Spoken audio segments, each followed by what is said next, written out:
Islam is ease. Islam is not danger or disease. Welcome to this edition of Beauties of Islam. I'm your host, Yusuf Estes. Today we're going to continue talking about the rights and limits. And that is one of the beauties of Islam.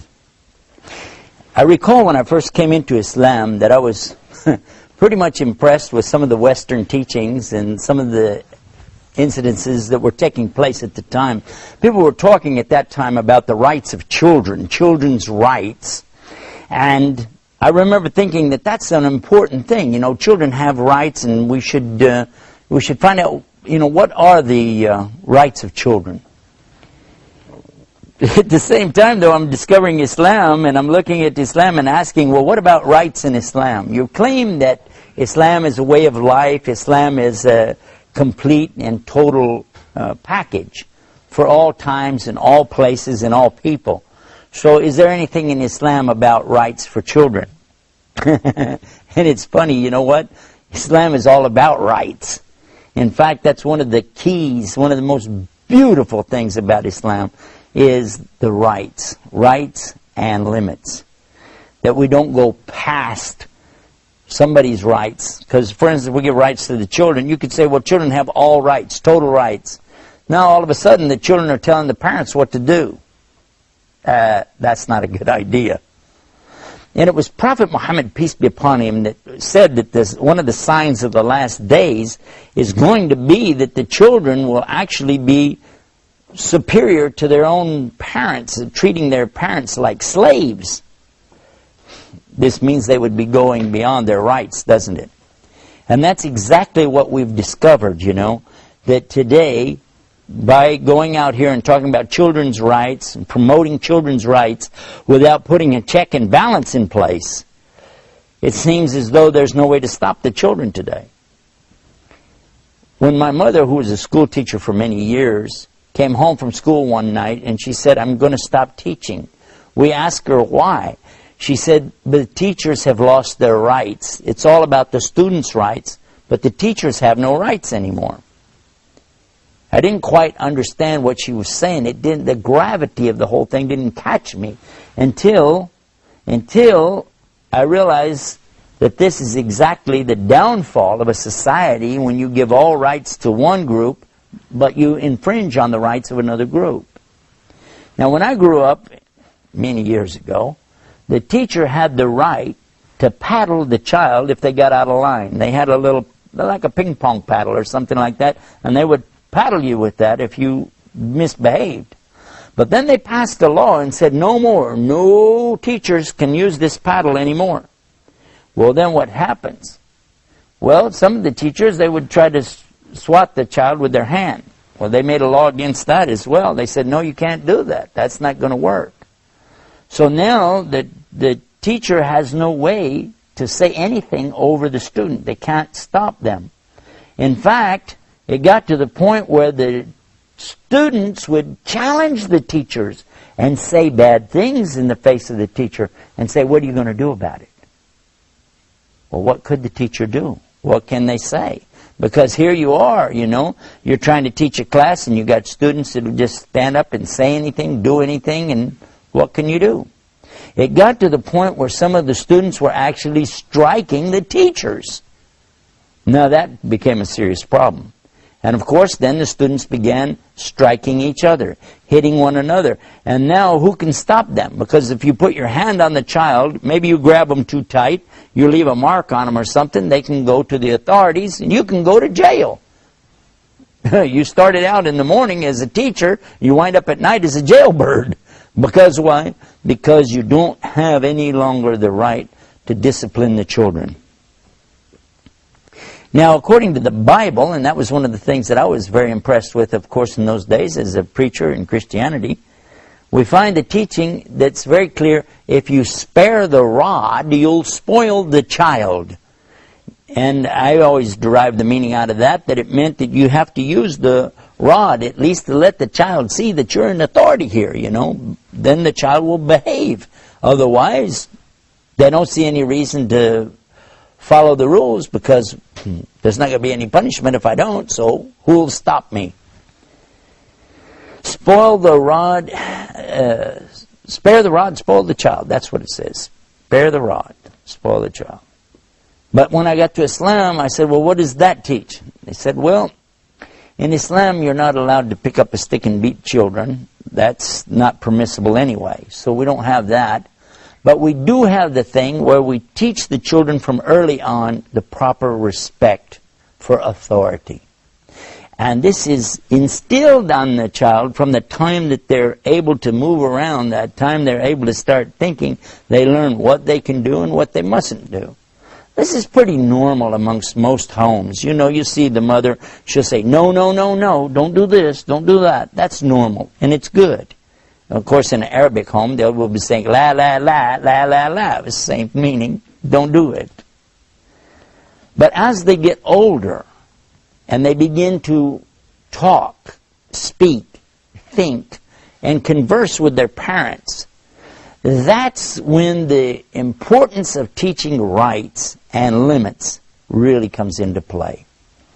Because it is right for the child to have a time to play with their toys, and it's also right that they should share their toys. But there has to be a limit. And the limit is going to be that the child cannot go and take from the other children without their permission.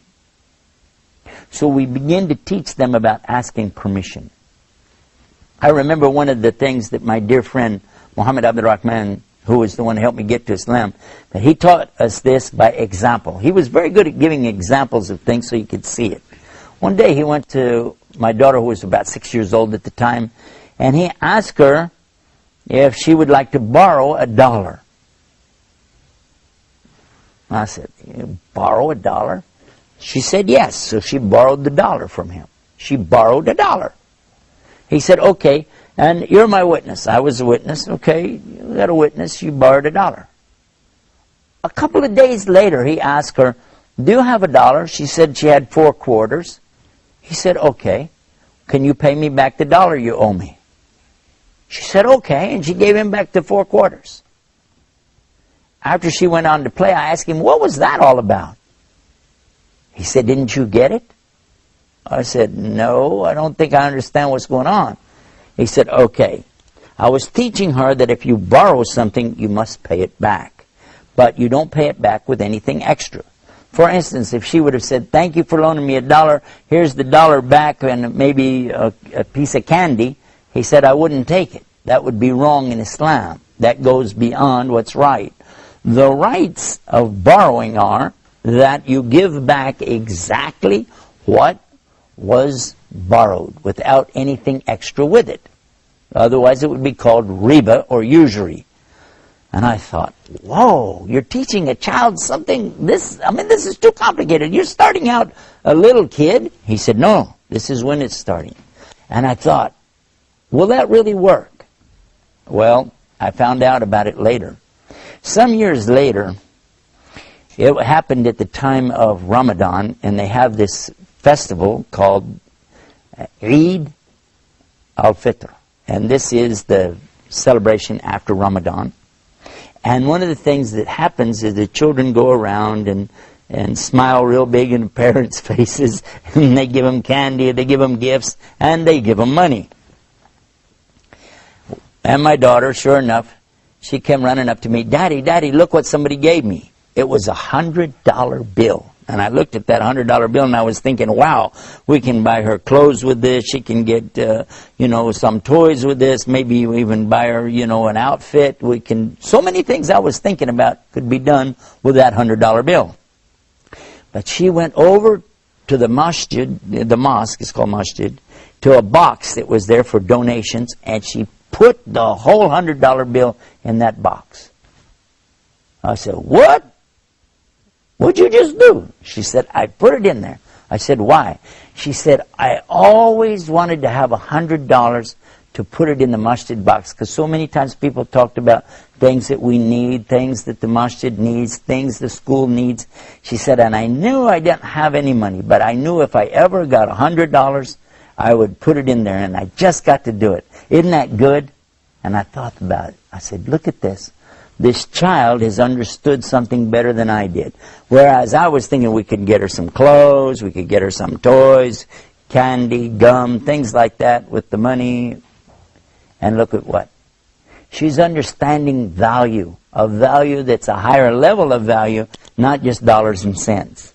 So what we're learning from this kind of rights is that there is something with limits too. You don't just think about what I get for me. You don't just think about, oh, how is this going to benefit my circumstance right now? But you think about how it will benefit others. And by the way, all the time you're doing that, Allah is for sure going to be recording and making sure that you get full reward here and in the Day of Judgment. So this is something really big for us. This kind of rights that we're talking about, really, we could talk about this for a very long time. There's a lot of depth behind it. But what I'd encourage you to do is to study this, sit with your teachers of Islam, and read the Quran, and read some of the stories from the books, like this is Sahih Bukhari. These are some of the teachings of the Prophet Muhammad, peace be upon him. And we find a lot of things in there that will really help us to understand about rights and limits. And I'll give you an example of just one of the things that impressed me an awful lot about this was the rights and limits is spelled out in one of the chapters of the Quran. Now, in another program, we're talking about this same subject in a bigger detail, but I'll just refer to it for you so that you can look it up. Chapter 49 in the Quran, it's called Surat al-Hujurat. Surat al-Hujurat. And when you go to this chapter 49 in the Quran, you're going to be surprised to discover how it's telling you the proper dealings with men and women both. What a man should do, what a woman should do, what women together should do as groups, what you shouldn't do, how to behave, how is your behavior, and the akhlaq is what they call it. This is akhlaq, the behavior. And all of these things are dealing with the rights and limits of a human being. I think this is a good chance for me to sum it up and tell you that if you go to our website, the website it's called beautiesofislam.com, and you'll find programs like this will be displayed there. And you'll get a chance also to find our other links that will take you to the Quran and the teachings of Muhammad. And when you go and watch for yourself these little programs, the snippets that we'll have on there for you, I think it'll help you to put all of it in perspective. But the rights and limits that come with Islam are definitely one of the many beauties of Islam. And having said that, I find myself now we're at the end of another program with so much more to go, so we'll ask you to just be with us the next time right here for more beauties of Islam. Until then, salam.